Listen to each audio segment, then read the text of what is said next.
Paul Pogba is back. One of the best story katika siku ya leo kwenye sports basi ni hii story ya Paul Pogba. Unatambua Paul Pogba aliweza kufungiwa kwa takriban miaka 4 kuto kucheza mpira. Alifungiwa kwa madai ya kutumia dawa za kusisimua misuli katika swala zima la sports. Lakini baadaye kifungo chake kikawa kimepunguzwa. Sasa akawa amekaa muda mrefu kidogo bila kuwa na klabu yoyote, akiwa anahusishwa na klabu tofauti. Sasa hatimaye Paul Pogba amerejea tena katika football. Na sasa yuko katika klabu ya AS Monaco ya huko nchini Ufaransa inayoshiriki Ligue 1, ligi kuu nchini humo. Bana, leo klabu ya AS Monaco imeweza kuthibitisha kunasa sign ya nyota huyo wa Kifaransa Paul Pogba. Paul Pogba amesaini kandarasi ya miaka 2 kuitumikia klabu ya AS Monaco. Hii ni video ambayo inamuonesha Paul Pogba wakati anaenda kusaini kandarasi hiyo, alivyokuwa akitokwa machozi. Ni kwa namna gani inaonesha alikuwa na hisia nyingi kweli, akikumbuka matukio ambayo amekutana nayo katika kipindi ambacho alikuwa banned kuto kushiriki katika masuala mazima ya mpira. Inamkumbusha mengi sana, na hii nadhani ni moja ya taarifa nzuri kweli katika soka kuisikia katika siku ya leo, kwa sababu ni kitendo ambacho watu wengi hawakupendezwa nacho baada ya ndugu Paul Pogba kufungiwa kuto kujihusisha na football. So nadhani hata wewe hii taarifa imekufurahisha kwa upande wako. Naomba niambie hapo kwenye comment, umefurahia kwa kiasi gani ujio au urejeo wa Paul Pogba katika soka? Dondosha comment yako hapo kwenye comment. Hapa ni Super 12 ya Dino Television. Endelea kutufollow kwa taarifa nyingi zaidi za kimichezo.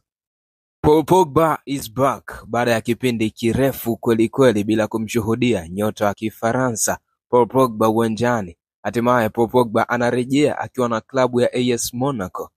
Klabu ya AS Monaco inayoshiriki ligi kuu nchini Ufaransa imethibitisha kunasa sign ya Paul Pogba. Paul Pogba amesaini mkataba wa miaka 2 kuitumikia klabu ya AS Monaco. Kwa hiyo sasa rasmi Paul Pogba ni mchezaji halali wa klabu ya AS Monaco ya huko nchini Ufaransa. Umefurahishwa kwa kiasi gani na taarifa hii? Dondosha comment yako hapo kwenye comment. Hapa ni Super 12 ya Dino Television. Endelea kutufollow kwa taarifa nyingi zaidi za kimichezo.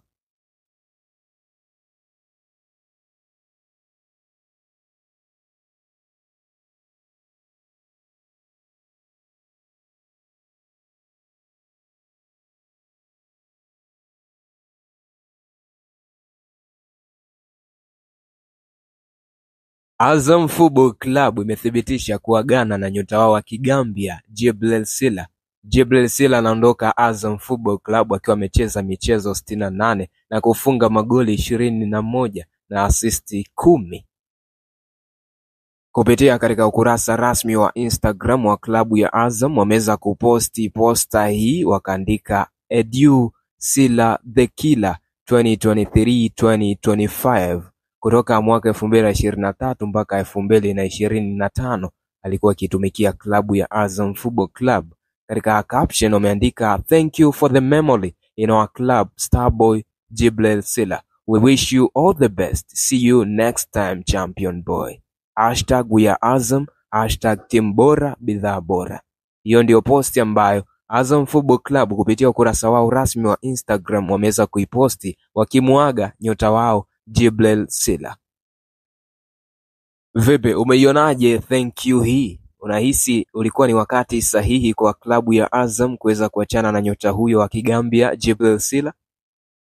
Dondosha comment yako hapo kwenye comment. Hapa ni Super 12 ya Dino Television. Endelea kutufollow kwa taarifa nyingi zaidi za kimichezo.